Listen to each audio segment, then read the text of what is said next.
Now, next news at 9. Chicago's Morning Answer with Dan and Amy continues next on AM 560, The Answer. Listen to AM 560 The Answer online at 560theanswer.com, on the AM 560 mobile app, on your Alexa-powered smart speaker, and on TuneIn, iHeart, and on Odyssey. If you're looking for the latest news, insight into what it means, and the sharpest opinion, there's only one station in Chicago where you can turn, and it's this one. AM 560, The Answer. Top of the morning, Dan and Amy. Yesterday, White House spokesperson Jen Psaki weighed in on the Spotify controversy, or as she calls it, Spotify. She's so current. Between Joe Rogan and these geriatric hippies that people listened to 50 years ago.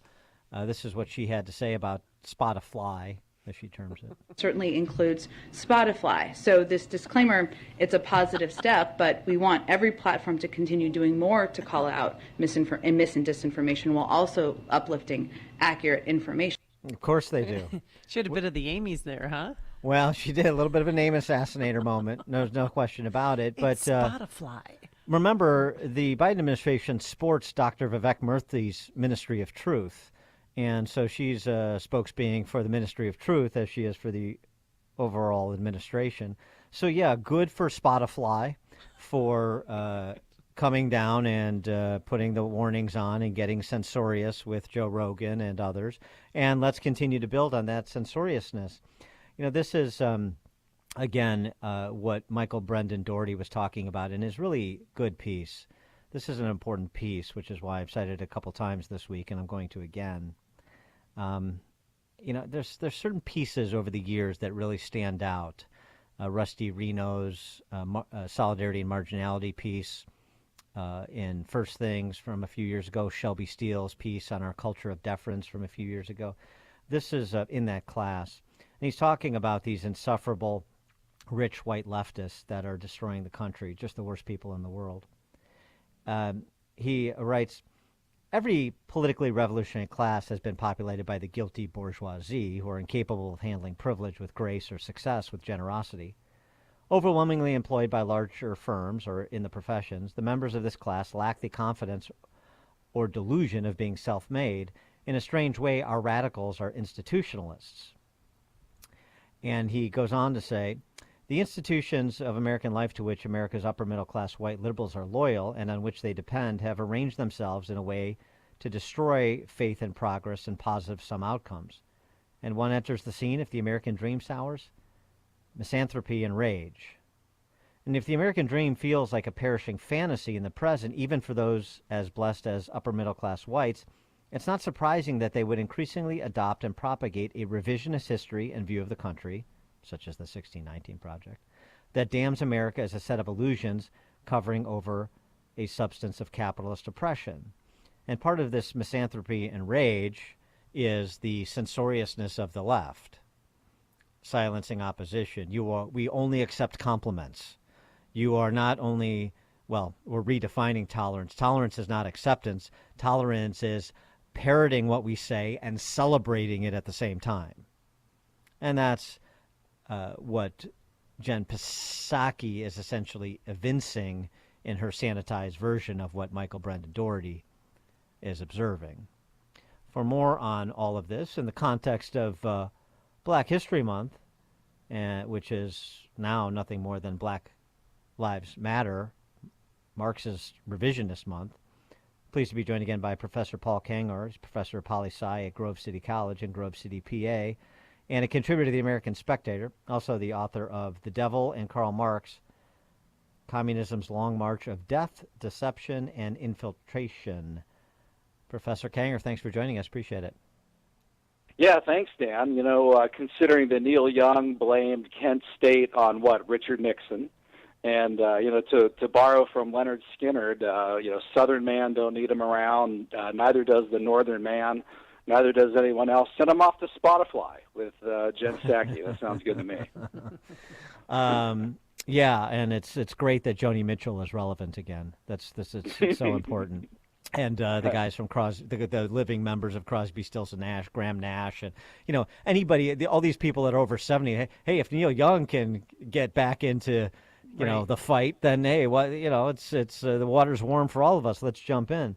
But with respect to Black Lives Matter in this month, as the infiltration of the 1619 Project into K through 12 schools, what's happened on college campuses, all this has been well documented. So to me, what you have with Black History Month now is just a victory lap for the identitarian Marxists. Well, it's very interesting. I just saw today, Dan. I get something new about BLM every day, and now for this month, Black History Month, they're pushing a curriculum that they have that lists like 10 or 12 different kind of talking points and goals. And one of them looks like it's the whole Western prescribed nuclear family structure thing, which BLM had scrubbed from its website over a year ago, when when a lot of us were pointing that out and pointing out that if you're looking for something that's indeed a Marxist influence at BLM, it's ideas like that. And they took it down. They scrubbed it. They removed it. But now it's back all of a sudden. And it's very strange that it is, because people responsible for that at BLM, like Patrisse Cullors, who is the one that she said, myself and Alicia, meeting her and Alicia Garza, founders of BLM, she said, we are trained Marxists. We are super versed in ideological theories. And she's actually been pushed out of BLM.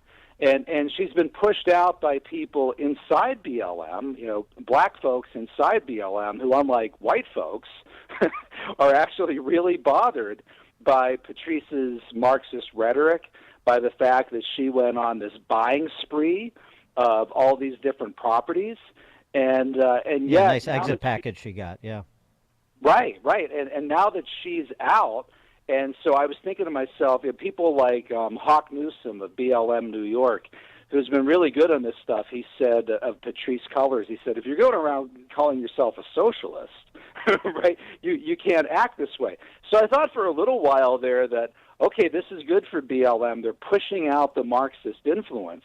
But language like that being back now, Western prescribed nuclear family structure, and for people who don't understand, that's very much new left Marxism. And in fact, to go back to old left Marxism, Marx and Engels in the Communist Manifesto wrote of, quote, abolition of the family, !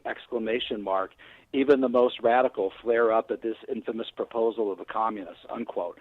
So they've been going after the Western prescribed nuclear family structure for a couple hundred years. But the very latest is that it looks like they've bought another property, and by they, I'm really not sure, but Patrisse Cullors' wife, Janaya Khan, is part of this. They just bought a $6.3 million 10,000 square foot mansion in Toronto that, get this, you can't make this up, was the home of the Communist Party headquarters. Well, right, then they don't have to redecorate. Yeah, the doors are already red. Yeah, if you look at the picture, they got these big, giant, red Marxist-Leninist doors on the front. But you think they would be eschewing this Marxist rhetoric and trying to run away from it, but this kind of stuff continues to haunt them. And meanwhile, from what I can tell, the group that Patrisse Cullors headed, which had become BLM Global Network Foundation, she was pushed out of that. I think that group is without an executive director. I'm not even sure who's in charge of it. So last year in 2021, Associated Press did an investigative report. They raised about $90 million, BLM, in personal donations. And it was in 2020 alone.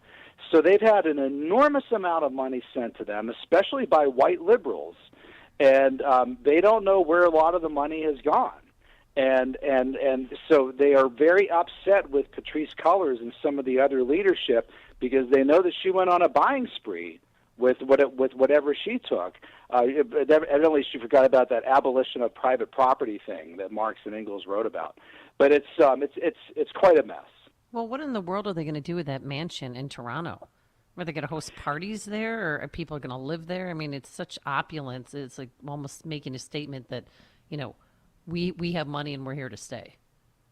Right, and in fact, that's something else that Patrisse Cullors, Amy, is uniquely guilty of. I mean, they've had, BLM from the outset has had this campaign of Buy Black. And if you go to their website right now, they were pushing what they call Black Xmas, which said capitalism doesn't love black people. By the way, it seems to certainly love Patrisse Cullors. I mean, she seems to certainly love capitalism. But people have pointed out that all the properties that she has purchased have all been in white neighborhoods, completely contrary to their push that black people buy black, including in black neighborhoods. And one of her properties that she and her wife looked at was in the Bahamas, a resort where her neighbor would have been Justin Timberlake and Tiger Woods. You know, not exactly the people of the proletariat.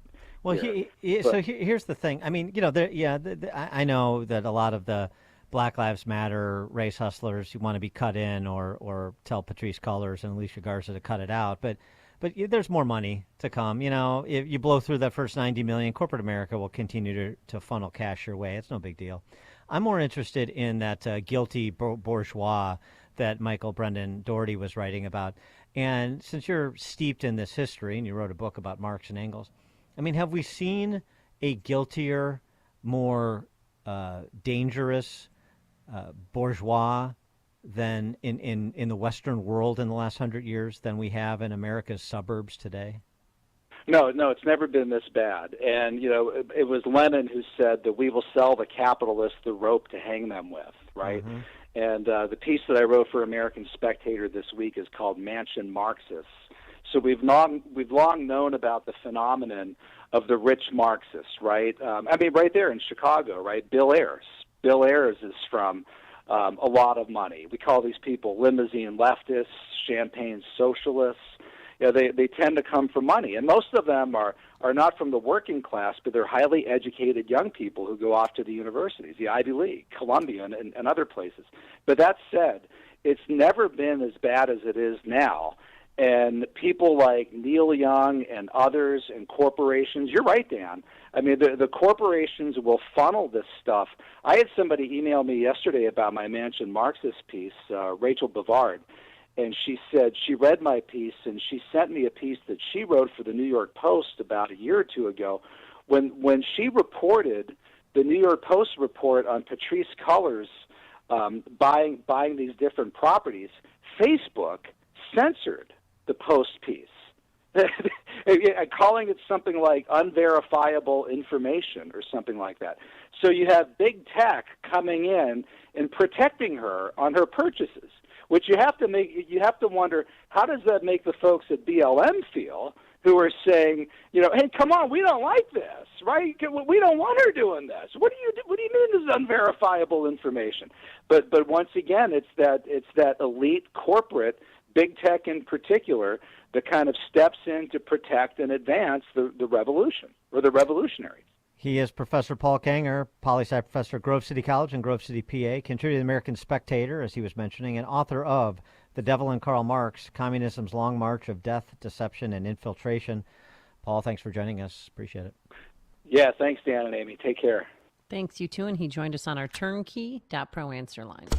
Listen to Dan and Amy on your smartphone.